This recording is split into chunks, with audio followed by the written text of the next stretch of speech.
Hi, oh my cat's here. I am doing the prompt where I teach y'all how to do something. So today I'm teaching you guys how to do tarot.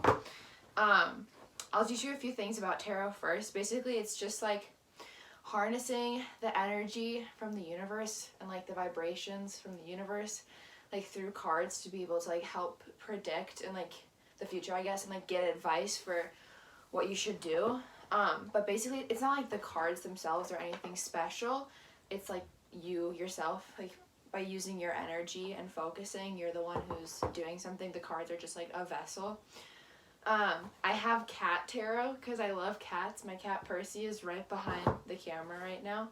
But yeah, so with your cards, you should always have a crystal on top of it, and like make sure to have your crystal moon charged, which means you just leave it out overnight in front of the moon.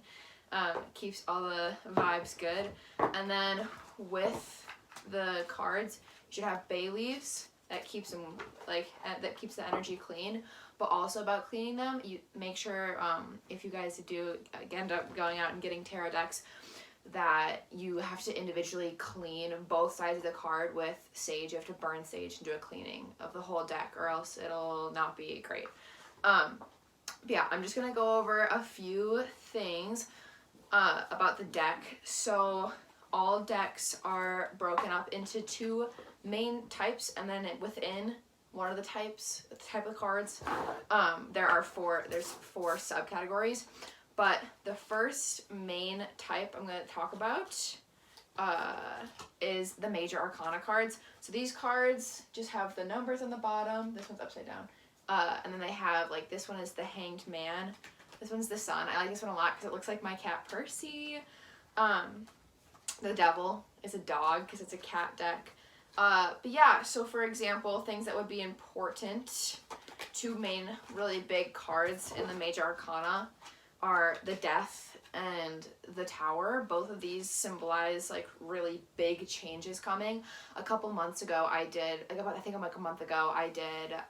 a reading on how the world is going to look in like 3 months at the start of this like quarantine. I was just wondering, and I did, for the outcome of the situation, there's like a certain spot. The outcome slot was the Death card, which means big changes. And so in like 2 months from now, things will still be pretty different based on these cards. We'll see. But yeah, so then there's also the minor arcana, and that doesn't mean it's any less important, but the major arcana is more milestones compared to the minor arcana, which is day-to-day things like joys, triumphs, hopes, fears, annoyances, and other things that challenge you. So yeah, not less important, but more temporary. Major arcana is major themes, something that the client should pay attention to. And then within the minor arcana, you have wands, cups, pentacles, and swords. So these are some swords. I have them all sorted out for y'all.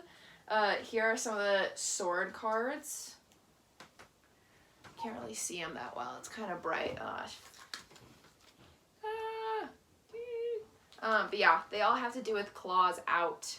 Like all the cats have their claws out in the sword area. And then, so swords have to do with reasons, truths, observations. So all these are all things that can be pokey. That's why it's called swords. They can be a little bit tough to hear at times. And then next we have wands. So wands have to do with your inspiration, tasks, goals, and creativity. All of the wand cards, each deck is different, but for all of my wand cards, they all have like a cat wand in it, like one of the toys, which I think is super cute.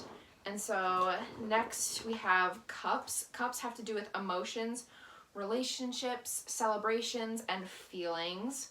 All of my cup cards have little cat dishes, I guess, for food or water. My cat Percy's right here. Yeah, so that one's really fun. And then lastly, we got the pentacles, which are more about material items, careers, and your home life. All the pentacle ones have to have like little treats in them because they're about material items. So there are two ways a card can be placed on a board, on a set, and it can be either like just regular like right side up, or it can be reversed. It just depends on like how you put it, and they'll have different definitions based on if it's right side up or if it's reversed. But how you would do a set, pretty much, if you want to do this with your own time, you have to focus all of your energy, and actually it is so draining. Like even doing readings for other people, like they get very drained. Doing tarot is really draining. I always feel really tired afterwards.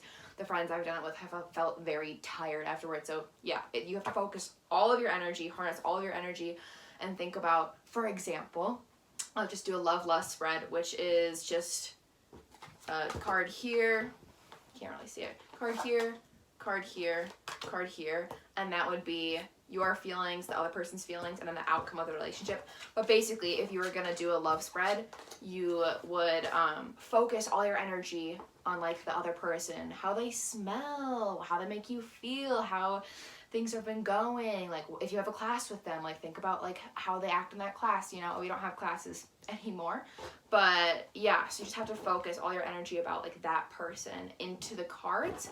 And then when the cards feel shuffled, you put them down and you use your left hand, and you have to like listen to like how your body feels. Like if they feel shuffled, you'll know.